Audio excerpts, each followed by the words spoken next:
আসসালামু আলাইকুম রহমতুল্লাহ। আপনাদের সাথে আছি আমি বোরহান স্যার। আজকে যে বিষয় আপনাদের সাথে আলোচনা করব সেটি হলো পড়াশোনা ও কাজের প্রতি মানুষের মনোযোগী ও সফল হওয়ার কৌশল। একজন ছাত্র কিংবা যে কোনো পেশার মানুষ কিভাবে তার ছাত্র জীবনে এবং কর্মজীবনে সফল হতে পারে সে বিষয়ে কিছু কৌশল আলোচনা করব। ইনশাল্লাহ আশা করি আপনাদের উপকার হবে। আমি এই বিষয়ের উপর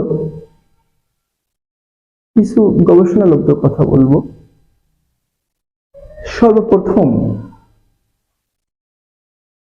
একজন ছাত্র কিংবা যে কোনো পেশার মানুষকে একটা স্বপ্ন দেখতে হবে, একটা ড্রিম থাকা লাগবে। বলছে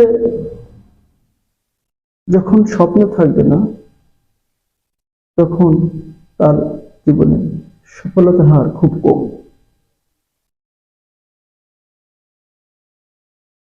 অনেকে বলতে পারেন স্বপ্ন শুধু স্বপ্ন না, স্বপ্ন একজন মানুষকে তার কাঙ্ক্ষিত লক্ষ্যে পৌঁছাতে সাহায্য করে। স্বপ্ন একটা মানুষের বাহন হিসেবে কাজ করে। স্বপ্ন একটা মানুষের ডানা হিসেবে কাজ করে। পাখি যেমন দুইটা ডানা ছাড়া উঠতে পারে না, একটি মানুষের স্বপ্ন ছাড়া সে কখনো বড় হতে পারে না। যদি বিজ্ঞানী আলভা এডিসন যদি বাল্ব জ্বালানোর স্বপ্ন না দেখত তাহলে ঘরে আজ আমাদের রাতে আলো জ্বলত না। যদি লিওনার্দো দা ভিঞ্চি পাখির ওড়া দেখি আপনার বিমানের যে প্রাথমিক ছবি আঁকে এটা যদি না আঁকাতো, রাইট ব্রাদার্স যদি তার এই চিত্র দেখে স্বপ্ন না দেখতো কখনো মানুষ আকাশে উঠতে পারত না। এ কারণে বলবো স্বপ্ন অবশ্যই মাস্ট। তাহলে প্রথমে একটা ছাত্রের স্বপ্ন দেখতে হবে, সে কোথায় পৌঁছাতে চায়, সে কিভাবে পড়াশোনা করে তার প্রফেশনাল লাইফে তার পেশা জীবনে কোথায় সে তাকে দেখতে চায়, এবং একটি ড্রিম থাকা লাগবে। সাথে ওই ড্রিমের অর্জনের জন্য গোল ঠিক রাখতে হবে, টার্গেট বা এইম, ফোকাস এটা নির্ধারণ করতে হবে। এই স্বপ্ন এবং টার্গেট বা ফোকাসকে বাস্তবের জন্য একজন ছাত্র কিংবা যে কোনো পেশার মানুষকে চারটা বিষয় যদি সে নিয়মভাবে ফলো করে তাহলে ইনশাল্লাহ সে তার কাঙ্ক্ষিত স্বপ্নে পৌঁছাতে পারবে এবং যে কোনো কাজে সে মনোযোগী হতে পারবে এবং জীবনে সফল হতে পারবে। চারটি বিষয় এখানে আমি চারটি বিষয় উল্লেখ করেছি। একটা হচ্ছে এগুলো ইউনিভার্সিটি লেভেল গবেষণালব্ধ, হার্ভার্ড ক্যামব্রিজের গবেষণালব্ধ বিষয়, যে অ্যাফার্মেশন, টাইম ব্লকিং, ভিজুয়ালাইজেশন এবং পার্কিংস ল। এই চারটা বিষয়, affirmation, time blocking, visualisation, Parkinson's law. Affirmation অর্থ কোন মানুষের যে স্বপ্ন দেখেছে, যে টার্গেট সে নির্ধারণ করেছে, যে গোল সে নির্ধারণ করেছে, সেটা প্রতিনিয়ত অ্যাফার্মেশন করা, মানে কথন, অর্থাৎ সেলফ মোটিভেশন করা, এনকারেজমেন্ট করা, সেলফ বোস্টার, নিজেকে উৎসাহ দেওয়া যে না আমি ওখানে পৌঁছাতে চাই। এবং সাথে সাথে টাইম ব্লকিং। একজন ছাত্র যদি টাইম ব্লকিং না থাকে তাহলে সে তার সময়কে সঠিকভাবে ব্যবহার করতে পারবে না। আর টাইম ব্লকিং অর্থ ডায়েরি মেনটেন করা, এভরিডে ডায়েরি মেনটেন করা। একজন ছাত্র কি পড়বে, কতটুকু সময় পড়বে, এটা দিনের শুরুতে রাইট ডাউন করা হচ্ছে। কোনো ছাত্র বা কোনো মানুষের যদি ডায়েরি মেনটেন না থাকে সে জীবনে কখনো তার অভিষ্ট লক্ষ্যে পৌঁছাতে পারবে না। অনেকে বলবে অনেকে তো ডায়েরি মেনটেন করে না, জীবনে সফলতা অর্জন করেছে। হ্যাঁ, যে সফল হয়েছে সে যে ডায়েরি মেনটেন করে সফলতা, সে যে অবস্থায় আছে তার আরো বেশি দ্বিগুণ ভালো অবস্থায় এসে পৌঁছাতে ইনশাআল্লাহ। অনেকে বলবে যে মানুষ অনেক কিছুই না করে সুস্থ আছে, ভালো আছে, সফল আছে, কিন্তু এটা ভুল ধারণা। সে যদি তার সুন্দর জীবনটা আরো সুন্দরভাবে সাজিয়ে গুছিয়ে করতো তাহলে যে এখন যে অবস্থায় আছে আরো বেটার অপশনে সে পৌঁছাতো ইনশাআল্লাহ। নেক্সট হচ্ছে ভিজুয়ালাইজেশন। ভিজুয়ালাইজেশন মানে আপনার ছবি, পিকচার বা ইমেজ তৈরি করা, যে আপনি কোথায় পৌঁছাতে চান এবং সেখানে আপনার এই অবস্থায় আপনি দেখতে চান। যেমন একজন স্টুডেন্ট যদি ছাত্র অবস্থায় ডক্টর হতে ভালোবাসে তাহলে সে ভিজুয়ালাইজেশন করবে যে সে মেডিকেল কলেজে অ্যাপ্রন করে স্টেথোস্কোপ গলায় দিয়ে সে ক্লাস করছে বা ক্লাসে মেডিকেল কলেজে ঘুরছে। এটা বলে ভিজুয়ালাইজেশন, মানে ইমেজ করা বা পিকচার করা। ফোকাসের সাথে এই যে আপনার ফোকাস আর ইমেজ পিকচার, এই জিনিসটা খুবই গুরুত্ব। কোন জিনিস ফোকাস করা বলতে সেই জিনিসটার ছবি সৃষ্টি করা।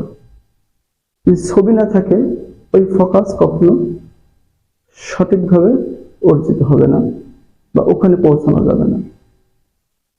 যেমন একটি উদাহরণ দিলে বলবেন, আপনার হাতে একটি দামি ডিএসএলআর বা হাই রেজলিউশনের ক্যামেরা রয়েছে, আপনি কোনো প্রাকৃতিক বা ন্যাচারাল ছবি তুলবেন,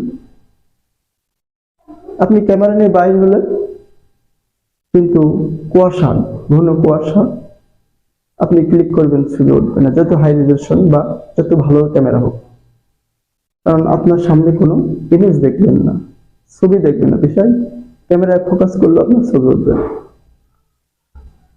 এর জন্য মানুষকে তার সফলতা কোথায় দেখতে চায় এটা সবসময় তার ছবি পিকচার দেখা বা ইমাজিনেশন করা, এটাকে বলা হয় ভিজুয়ালাইজেশন। বলছে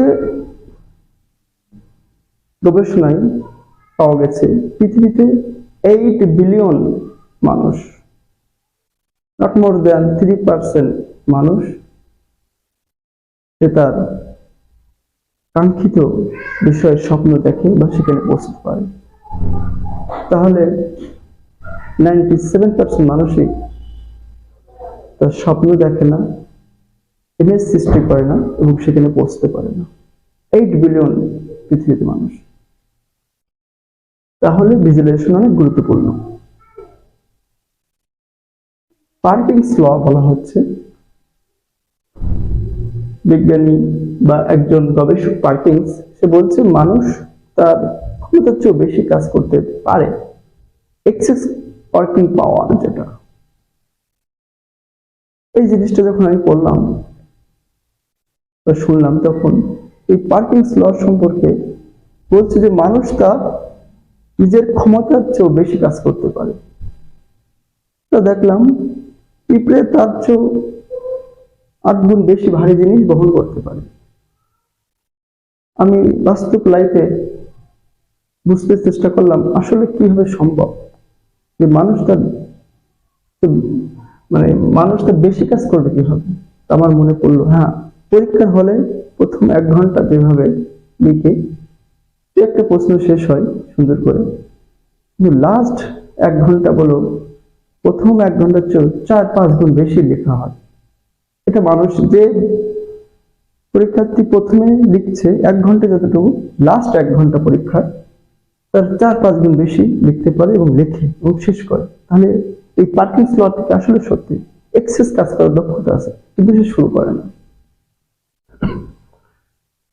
এই 4টা বিষয় একটা ছাত্র জীবনে অনেক গুরুত্বপূর্ণ। সেজন্য আমরা বলবো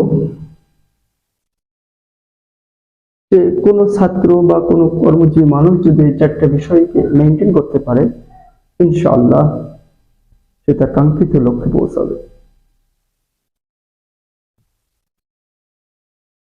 অলস ব্যক্তি কখনো সফল হয় না, স্বপ্নহীন ব্যক্তি কখনো সফল হয় না, উইদাউট গোল পারসন, মানে যার লক্ষ্য নাই, সে কখনো সফল হয় না। একটা ফুটবল খেলায় 18টা প্লেয়ার, 2 দলে 22টা প্লেয়ার খেলা করে, যদি গোল পোস্ট না থাকতো এই খেলার কোনো মূল্য হতো না, কারণ খেলার ফলাফল নির্ধারণ হতো। তাদের মানব জীবনে গোল না থাকলে তার জীবনে কখনো ফলাফল নির্ধারণ হবে না।